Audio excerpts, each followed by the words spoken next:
चलिए आगे बढ़ते हैं। फर्स्ट थिंग फर्स्ट, वो काल का पहिया जो घूमता जा रहा है, universe itself being created and destroyed, हमेशा ये जो यूनिवर्स है उसका सृजन होता रहेगा और उसका खात्मा भी होता रहेगा। दोस्तों अगर बात करें दोस्तों हिंदुइज्म की, तो आपको पता ही है कि 3 भगवान हैं, ठीक है। मैनिफेस्टेशन बता रहा हूं दोस्तों, हर भगवान का मतलब है, एक मतलब है हिंदुइज्म में हर किसी का। तो दोस्तों ब्रह्म मतलब जो यूनिवर्स को बनाते हैं, विष्णु। अब यूनिवर्स बन गया तो उसको सस्टेन भी तो करना है, प्रिजर्व कौन करता है? विष्णु, प्रिजर्वर। और अल्टीमेटली भगवान शिव, डिस्ट्रॉयर। वो शिव तांडव होता है ना, जब यूनिवर्स खत्म होता है तो शिव भगवान शिव तांडव करते हैं। जी हाँ, द डांस ऑफ डेथ।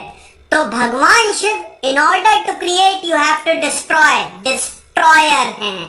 तो भगवान विष्णु का सबसे बड़ा महत्व है, 10 अवतार जो हैं इनके, ये सबसे ज्यादा इंपॉर्टेंट हैं।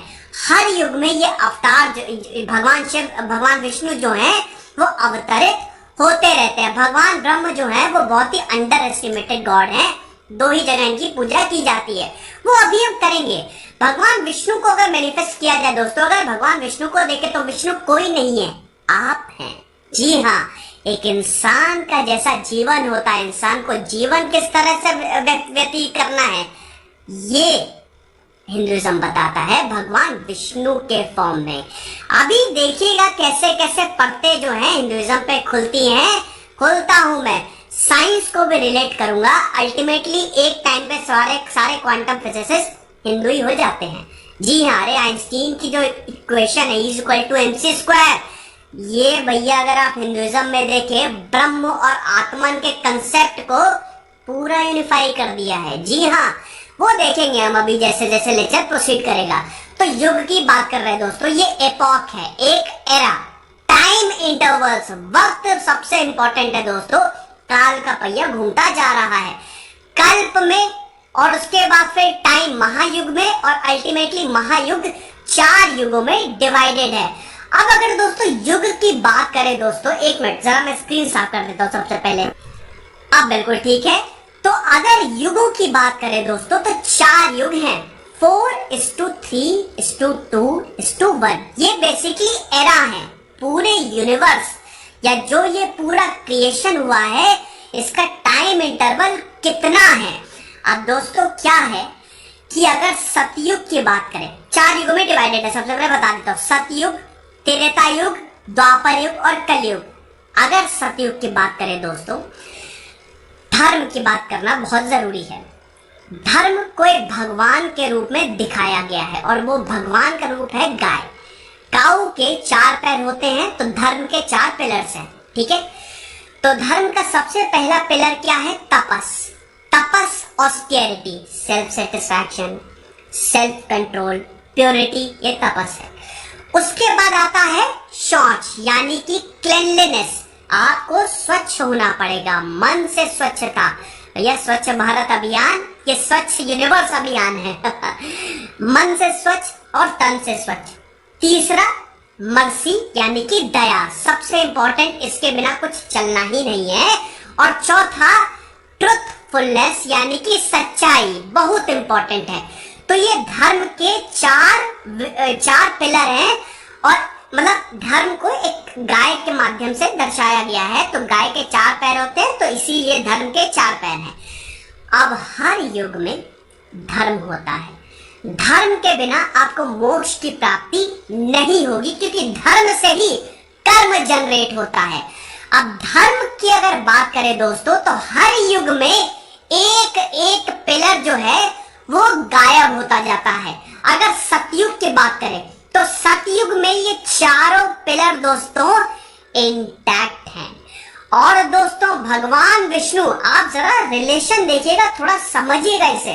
भगवान विष्णु के सतयुग में 4 अवतार हुए थे, मत्स्य, कूर्म, वराह और नरसिम्हा। तो चारों पिलर जो हैं वो भगवान विष्णु के फॉर्म में अवतरित हुए थे सतयुग में। सतयुग को गोल्डन पीरियड बोला जाता है, आपको पता है? कि एक आप जो यहाँ पे लाइफ एक्सपेक्टेंसी थी, लोगों की जो एज थी वो 4000 सालों तक थी। अब आप साल देख लीजिए कितने सालों तक एक्सटेंड करता है। हर युग में एक एक पिलर, एक एक पांव जो है वो गायब होता जाएगा। त्रेता युग, त्रेता मतलब 3, त्रेता में तपस गायब हो जाएगा। तो धर्म क्या रहेंगे? खाली 3 धर्म रहेंगे, क्लेanलीनेस यानी कि शौच, दया और ट्रुथफुलनेस।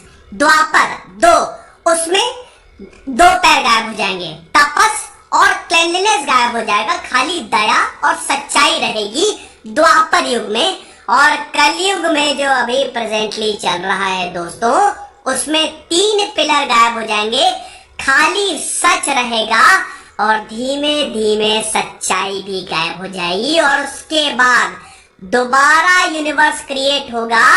भगवान विष्णु जब पाप बहुत बढ़ जाएगा, ऐसा बोला गया है, कालकी के फॉर्म में अवतरित होंगे और विनाश कर देंगे। उसके बाद दोबारा ये यूनिवर्स, ये साइकिल जो है सतयुग, त्रेता युग, द्वापर युग, कलयुग, ये चलेगी।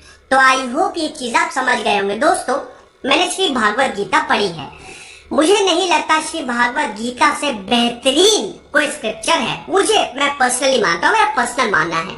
मार्कंडेय पुराण भी पढ़ी है, तो उसमें दोस्तों जो कलयुग का डिस्क्रिप्शन बताया गया है, मेरे रोंगटे खड़े हो गए थे।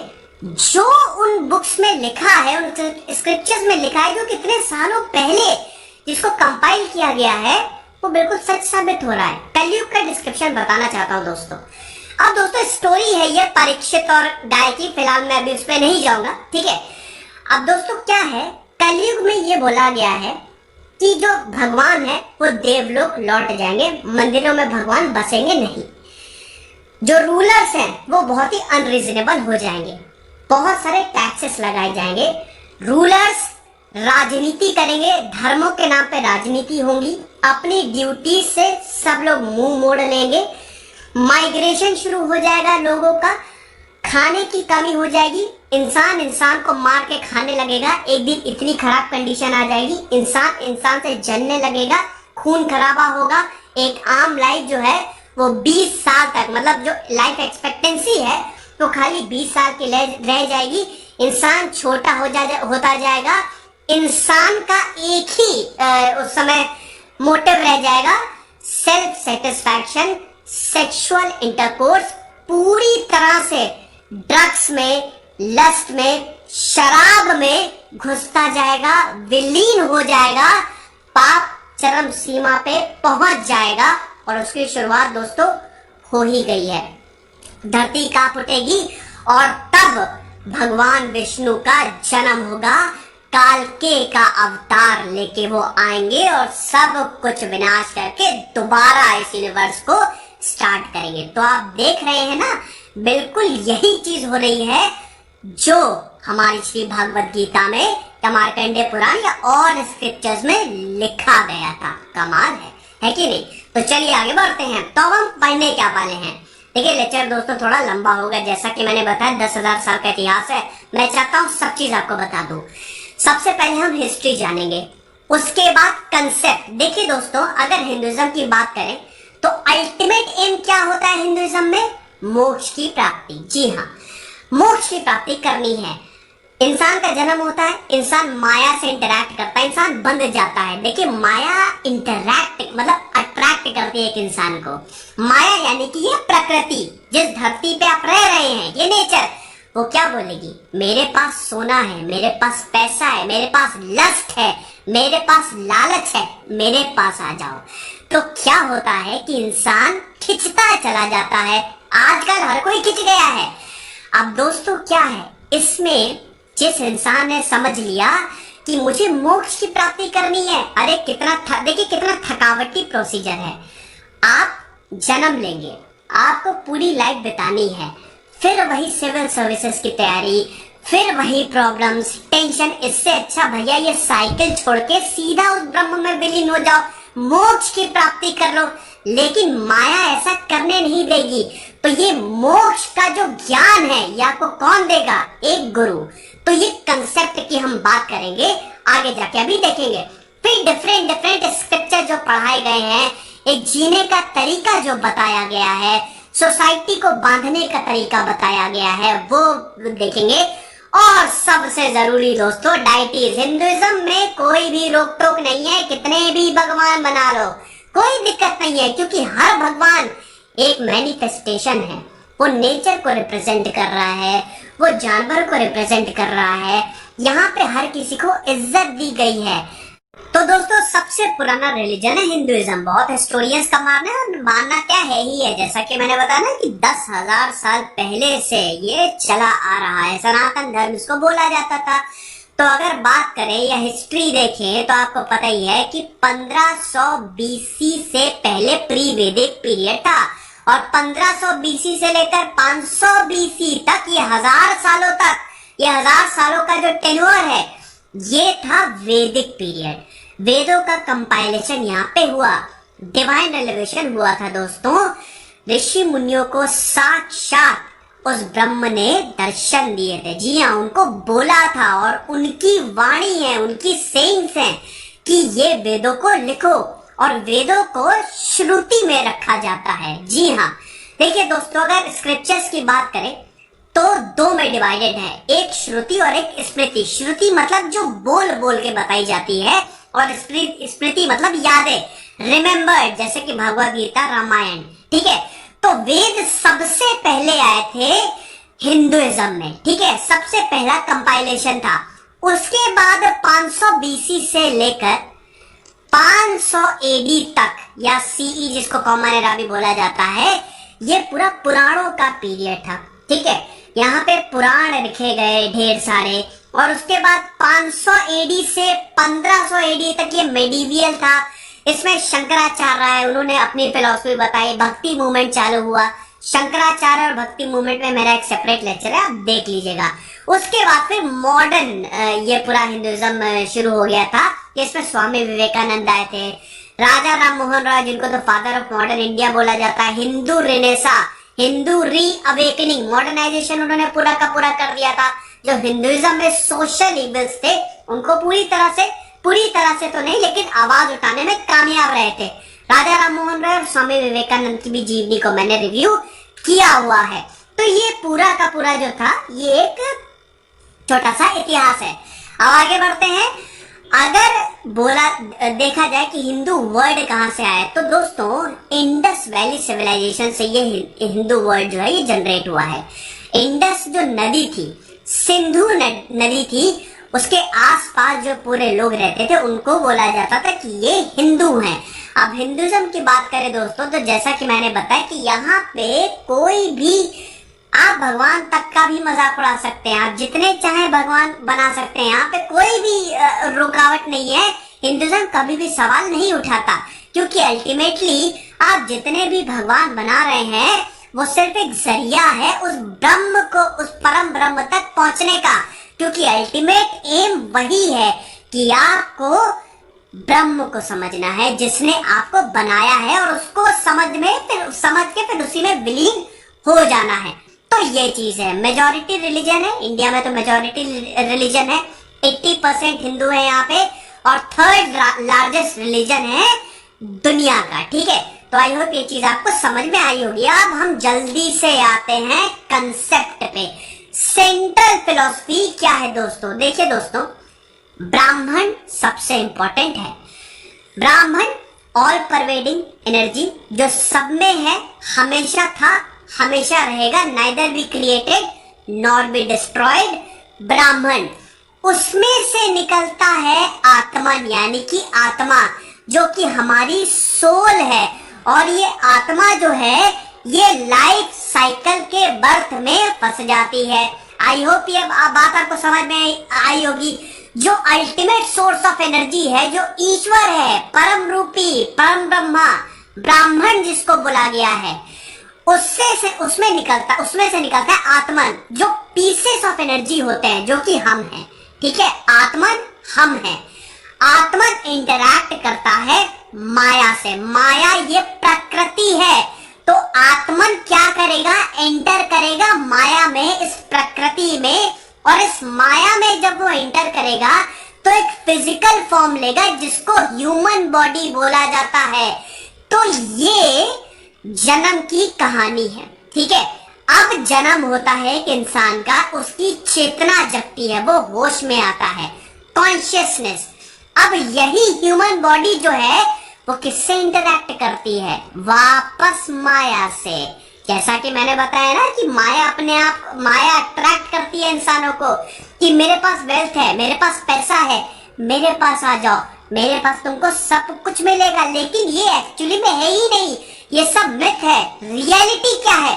ब्रह्मांड और मोक्ष, यही रियलिटी है। इसी को तो समझना होता है, लेकिन हम समझ नहीं पाते हैं। हम इस साइकिल में फंस जाते हैं। ये जो बर्थ रीबर्थ, ये जो साइकिल होती है, इसमें फंस जाते हैं और बार बार हमारा जन्म होता रहता है। दोस्तों 6 कैटेगरीज होती हैं, जन्मों की 6 कैटेगरीज होती हैं, बताना चाहूंगा। Aquatic, birds, plants, insects, animal और ह्यूमन। तो ये 6 कैटेगरीज होती हैं जिसमें इंसान जो है वो फंसा रहता है। तो आई होप ये चीज आप समझ गए होंगे। ब्रह्मांड से निकलती है आत्मन, और आत्मन जो है वो इस पूरी जो साइकिल है, वापस जन्म लो, फिर मरो, फिर जन्म लो, इसमें फंस जाता है। तो हमारा अल्टीमेट एम क्या है? हमारा अल्टीमेट एम ये है कि इससे निकल के वापस इसमें विलीन हो जाओ भैया। दोबारा तो जन्म लेना ही नहीं है, दोबारा हमको यहाँ नहीं आना है, एग्जाम की तैयारी नहीं करनी है, शादी नहीं करनी है, सीधा ब्राह्मण में चले जाओ। लेकिन ऐसा हो नहीं पाता है। अब दोस्तों क्या है कि ये जो 6 पार्ट्स में हमारा जन्म होता रहता है, बताना चाहूंगा कि इसमें सबसे ज्यादा इंटेलिजेंट कौन होता है? ह्यूमंस। अब एक सवाल उठता है, मोक्ष को पाया कैसे जाए भैया? मोक्ष की बात कर रहे हैं, लेकिन कैसे मोक्ष को पाया जाए? सिर्फ एक ही तरीका है, कर्म।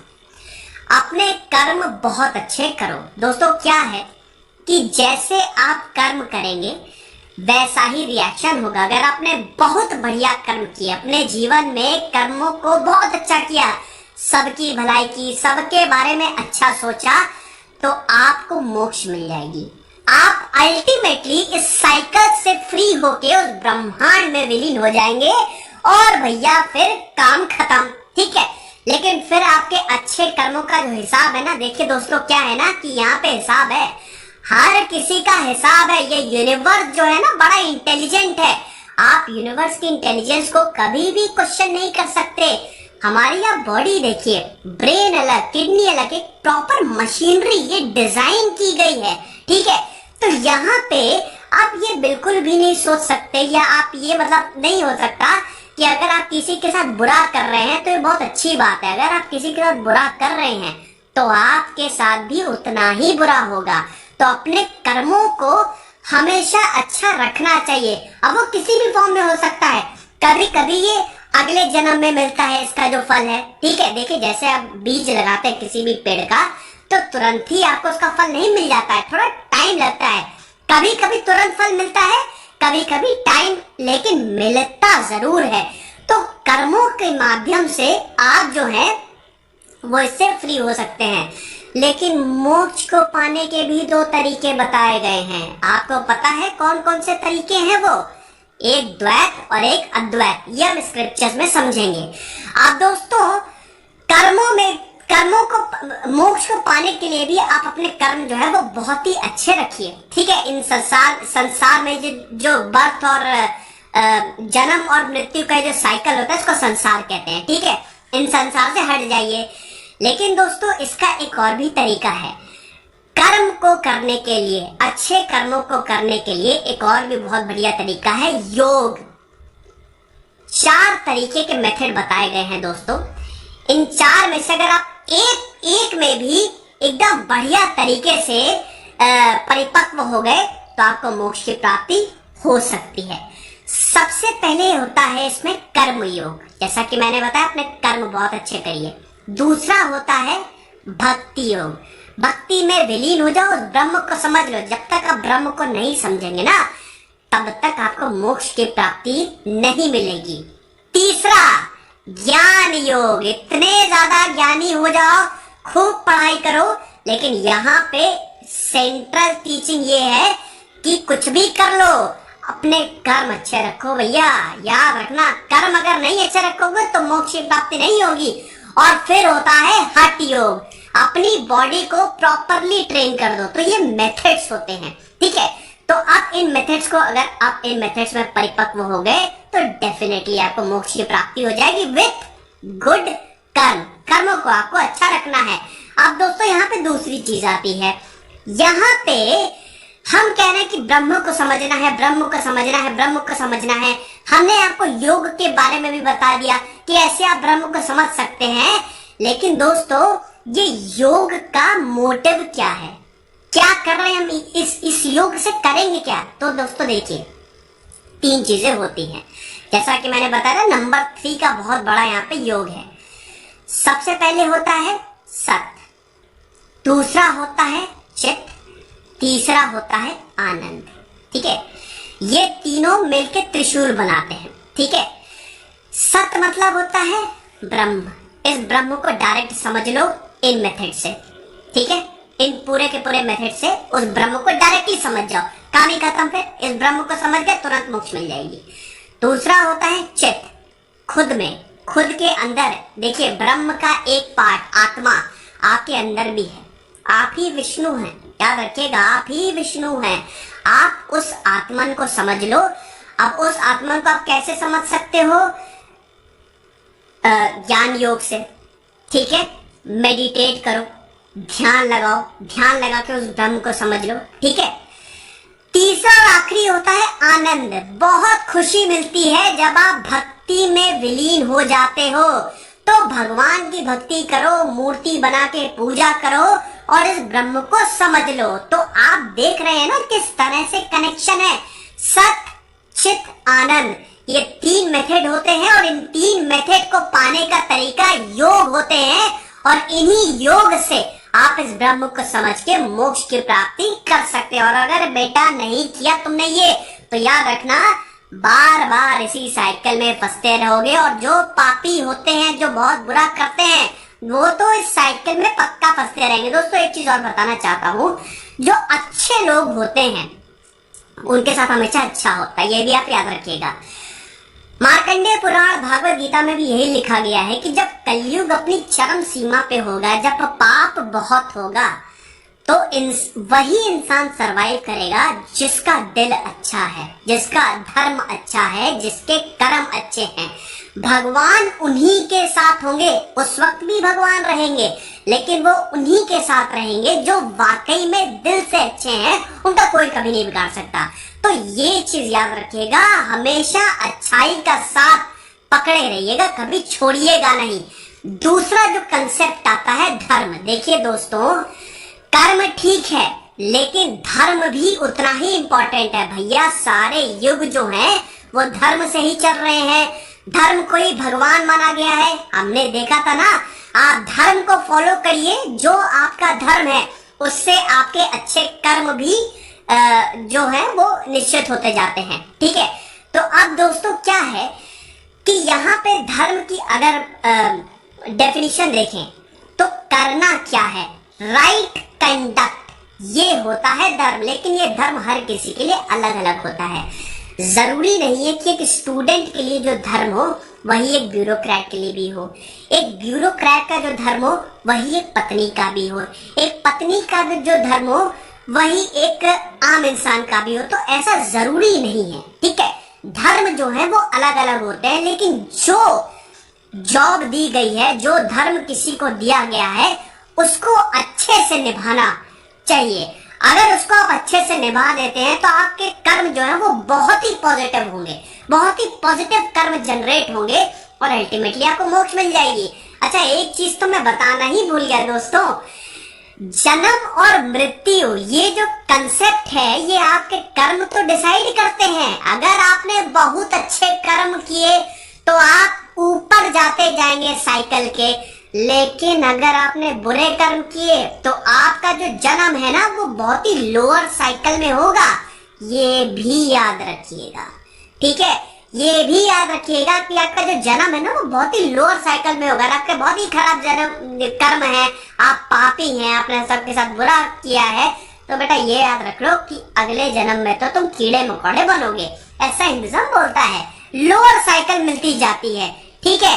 तो धर्म को, हर किसी को जो अपना धर्म है, एक राजा का धर्म होता है राजधर्म, प्रजा को खुश रखे, सही रखे। कलयुग में ये धर्म जो है एक पैरों पे खड़ा है, खाली सच पे, और यही सच जो है ये धीमे धीमे कलयुग से खत्म होता जाएगा।